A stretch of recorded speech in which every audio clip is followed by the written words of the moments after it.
మన పిల్లల్ని మనం కాపాడుకోవాలి, యువతని కాపాడుకోవాలి. యువత పక్కదారి పడతా ఉంది. యువతని ఎలాగైనా కాపాడుకోవాలి. యువతని కాపాడాల్సిన బాధ్యత వాళ్ళ వాళ్ళ తల్లిదండ్రులదే. మన యువత చెడిపోతా ఉన్నారు. యువత చెడిపోయేకి కారణం అనేకాలు ఉన్నా ముఖ్యంగా రాజకీయ నాయకుల దగ్గర ఉండే మన పిల్లలు చెడిపోతా ఉన్నారు. రాజకీయ నాయకులు ఏవేవో మాయ మాటలు చెప్పి యువతని చెడగొడతా ఉన్నారు. ఈ పార్టీ ఆ పార్టీ అని కాదు, అన్ని పార్టీలకు చెందిన రాజకీయ నాయకులు యువత భవిష్యత్తు చెడగొడతా ఉన్నారు.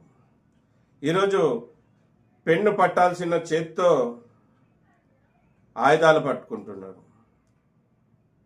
ఎంతో మంచి స్థానంలో ఉండాల్సిన మన పిల్లలు ఈరోజు జైళ్లలో ఉంటున్నారు. ఎంతో భవిష్యత్తు ఉన్న పిల్లలు ఈరోజు జైళ్లలో ఉండి మగ్గుతూ ఉన్నారు. దానికంతా కారణం ఈ రాజకీయ నాయకులే. ఈ రాజకీయ నాయకుల పడి మన పిల్లలందరూ కూడా వాళ్ళ భవిష్యత్తు చెడగొట్టుకుంటున్నారు.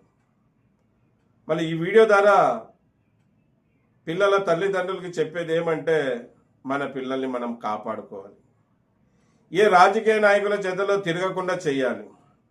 ఏ రాజకీయ నాయకుల కోసం బ్యానర్లు కట్టకుండా చూడాలి. ఏ రాజకీయ నాయకుల కోసం రక్తదానం అన్నదానం చేయకుండా చూడాలి. రాజకీయ